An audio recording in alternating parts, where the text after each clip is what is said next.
Now, it's one thing to point out wrongs and injustices so the problems could be addressed and they could be solved, but it's an entirely different thing to want those problems to stay as problems so people can continue to make money from those problems. This happens today, and it happened in the days of Booker T. Washington, as we'll read in his 1911 account called My Larger Education.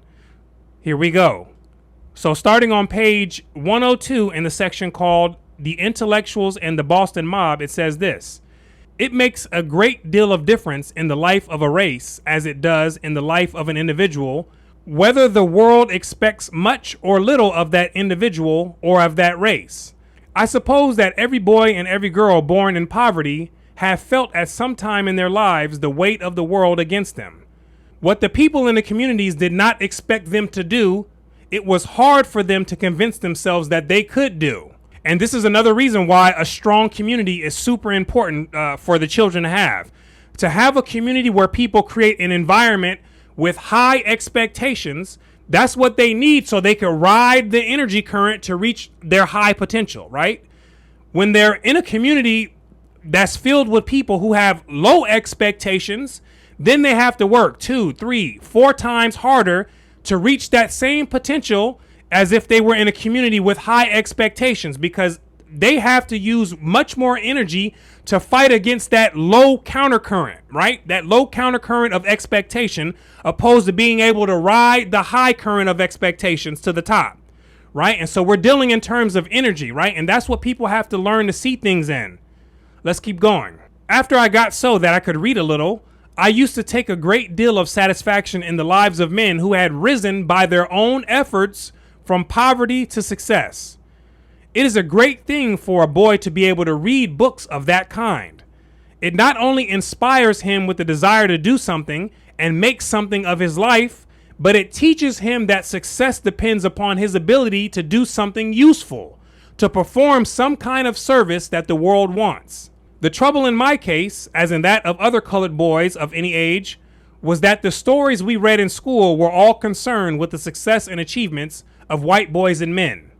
Occasionally, I spoke to some of my schoolmates in regards to the characters of whom I had read, but they invariably reminded me that the stories I had been reading had to do with the members of another race. Sometimes I tried to argue the matter with them, saying that what others had done, some of us might be able to do, and that the lack of a past in our race was no reason why it should not have a future. They replied that our case was entirely different. They said, in effect, that because our color and because we carried in our faces the brand of a race that had been in slavery, white people did not want us to succeed. So we see here that the narrative of white people holding them back, that was already on the scene at this time. And Booker T. Washington was trying to get them to see things from a different perspective. But many of their minds were way too filled with doubt, right? And to some extent, I could see how they could believe this at that time, right? But there were others like Booker T. Washington who did not believe that, right? And he was trying to shed some light to the other people so they can see things in a different way. And so he continues with this. "In the end, I usually wound up the discussion by recalling the life of Frederick Douglass, reminding them of the high position which he had reached and of the great service which he had performed for his own race and for the cause of human freedom in the long anti-slavery struggle. Even before I had learned to read books or newspapers, I remember hearing my mother and other colored people in our part of the country speak about Frederick Douglass's wonderful life and achievements. I heard so much about Douglass when I was a boy that one of the reasons why I wanted to go to school and learn to read was that I might read for myself what he had written and said. In fact, one of the first books that I remember reading was his own story of his life, which Mr. Douglass published under the title My Life and Times. This book made a deep impression upon me, and I read it many times. After I became a student of Hampton under General Samuel C. Armstrong, I heard a great deal more about Frederick Douglass, and I followed all his movements with intense interest. At the same time, I began to learn something about other prominent and successful colored men who were at the time the leaders of my race in the United States.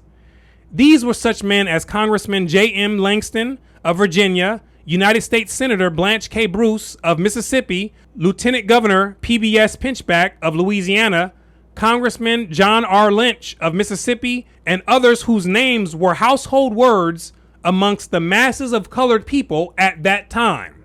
I read with the greatest eagerness everything I could get hold of regarding the prominent Negro characters of that period, and was a faithful student of their lives and deeds. So he was filling his mind with all the information that allowed him to have a yes we can approach. He had the same opportunity to take the white man was holding him back approach like the others did, but he decided not to go that route, and he decided not to grow his mental thoughts with those type of seeds. Instead, he focused on filling his mind with all the ways that he could make life work, right? And so when he looked out into the world, he was able to see as many opportunities necessary to turn those ideas into a reality. But when a person only thinks about why they can't improve their lives, they blind themselves to see any of the opportunities that are out there, even if it's right in front of their face. So let's keep going. Later on, I had the privilege of meeting and knowing all of these men. But at that time, I little thought that it would ever be my fortune to meet and know any of them.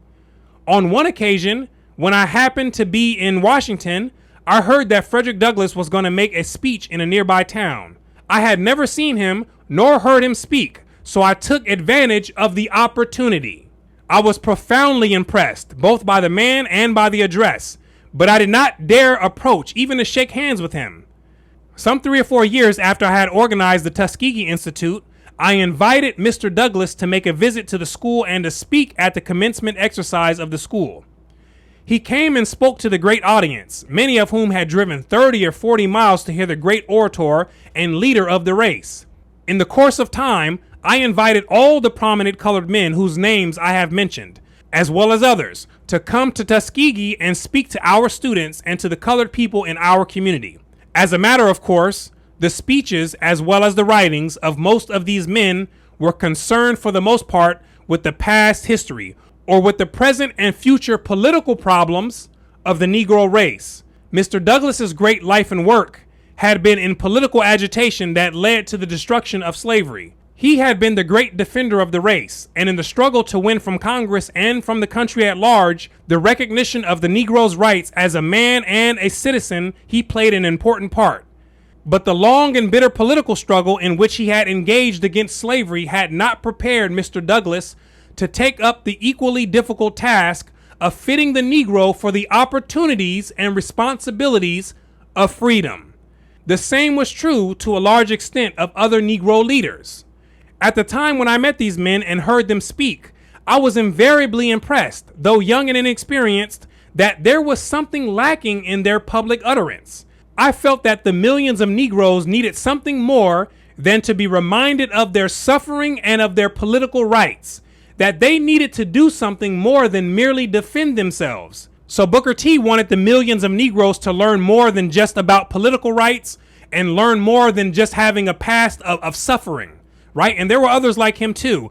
But there were also this other group, which is what we want to talk about right now, who had other plans in mind for the Negro. Watch this. There is another class of colored people who make a business of keeping the troubles, the wrongs, and the hardship of the Negro race before the public. Having learned that they are able to make a living out of their troubles, they have grown into the settled habit of advertising their wrongs, partly because they want sympathy and partly because it pays. Some of these people do not want the Negro to lose his grievances because they do not want to lose their jobs. A story told me by a colored man in South Carolina will illustrate how people sometimes get into situations where they do not like to part with their grievances. In a certain community, there was a colored doctor of the old school who knew little about modern ideas of medicine, but who in some way had gained the confidence of the people and had made considerable money by his own peculiar methods of treatment. In this community, there was an old lady who happened to be pretty well provided with this world's goods and who thought that she had a cancer. Now notice that it says she thought she had a cancer.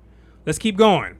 For 20 years, she enjoyed the luxury of having this doctor treat her for that cancer. As the old doctor became, thanks to the cancer and to other practice, pretty well to do, he decided to send one of his boys to a medical college. After graduating from the medical school, the young man returned home and his father took a vacation. During this time, the old lady who was affiliated with the cancer called in the young man who treated her. Within a few weeks, the cancer, or what was supposed to be the cancer, disappeared, and the old lady declared herself well. When the father of the boy returned and found the patient on her feet and perfectly well, he was outraged. He called the young man before him and said, "My son, I found that you have cured that cancer case of mine. Now, son, let me tell you something. I educated you on that cancer. I put you through high school, through college, and finally through medical school on that cancer. And now you, with your new ideas of practicing medicine, have come here and cured that cancer. Let me tell you, son, you have started all wrong. How do you expect to make a living practicing medicine in that way? You see that? This doctor here never intended to heal that woman. He wanted her to stay sick so he can continue making money off of her. Now watch what Booker T says next.